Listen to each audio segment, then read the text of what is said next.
When I bought my lakeside cabin, it was for one thing: peace. My property sits outside the HOA boundary by half a mile. The county confirmed it 3 times. But ever since they built that sprawling subdivision across the cove, their president, Karen, has acted like she owns the entire shoreline. Last Saturday, she went too far. I came back from a morning hike to find 3 strangers splashing in my cove. Their floats were tied to my dock, coolers on my pier, music blasting. I walked down and asked, "Can I help you?" "Oh, Karen said we could use this spot," one of them said. Another laughed. "Yeah, she told us this was part of the neighborhood's common area." I pointed to the giant private property sign nailed to the dock post. "This isn't common. It's mine. You've got 10 minutes to pack it up." They shrugged, grumbled, and climbed out. An hour later, Karen herself came barreling down my drive in her golf cart, hair flying, clipboard clutched like a sword. "You had no right," she shouted before she even stopped. "My guests are welcome to swim here anytime." I stayed calm. "Karen, this isn't your lake. This cove, this dock, this water up to 150 feet. It's mine. Your guests were trespassing." "I'm calling the cops," she screeched, pulling out her phone. "They'll throw you in jail for assaulting residents." I almost laughed. Assault? I told them to leave. She ignored me, dialed, and started a full dramatic report. Hostile man threatening swimmers, blocking HOA access, armed. I knew where this was headed. 20 minutes later, a county sheriff's SUV rolled up. Karen was waving her arms, trying to direct them like she was their boss. "There he is," she yelled.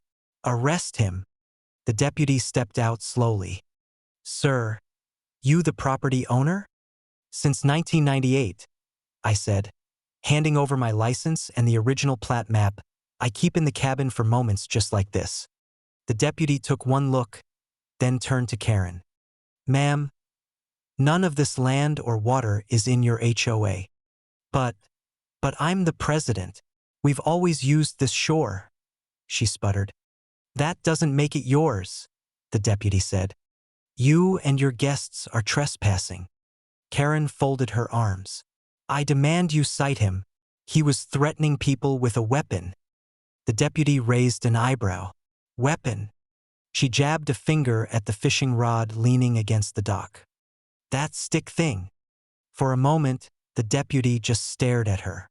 Then he laughed. "Ma'am," he said, "you just filed a false report about a man fishing on his own property."